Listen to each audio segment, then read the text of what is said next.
মা রান্না হলো? এই যে বাবা হয়েই এসছে। আজকে অনেকটাই বেলা হয়ে গেল রান্না করতে, জানো বন্ধুরা। কেননা অনেকটা বেলাতেই আজকে ঘুম থেকে উঠেছি। কালকে সারা দিন এত মাথার যন্ত্রণা হয়েছে সে আর বলার না। আর আজকে অনেকটা বেলায় উঠে কি করব, একটুখানি পেঁয়াজি করেছিলাম, ওই বেসন দিয়ে পেঁয়াজ কাঁচা লঙ্কা কুচিয়ে, ওই দিয়েই ওরা মুড়ি খেয়েছে ছেলেরা।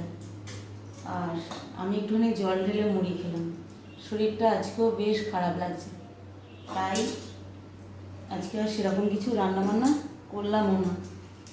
আর ছেলেরাও বললো, আর কর্তামশাইও বললো যে তুমি একটুখানি সিদ্ধ ভাত করে নাও। তাই আজকে দুপুরটা অন্তত এরকম সিদ্ধ ভাত খাওয়া হবে। হয়েই এসেছে, আর একটুখানি বাকি আছে। এতে এখানে টমেটো ভাতে টমেটো দিয়েছি, আলু দিয়েছি, পেঁয়াজ কাঁচা লঙ্কা মুসুর ডাল দিয়ে সিদ্ধ ভাত হচ্ছে।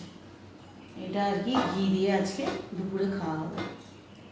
তো অনেকটাই বেলা হয়ে গেল, এখনই 2:30 বাজে। এদেরও সব স্নান হয়ে গেছে ছেলেদের, এবার খালি খাওয়ার অপেক্ষা। হঠাৎ করে এরকম মাথার যন্ত্রণা হচ্ছে না, এত মাথার যন্ত্রণা হচ্ছে, তার সাথে ঘাড়ের যন্ত্রণাও হচ্ছে, কিছু খেতে ইচ্ছাও করছে না, এরকম ব্যাপার। তাহলে কটা 12 বাজে না? সকালে খেলি তো 12 বাজে, আবার করবো?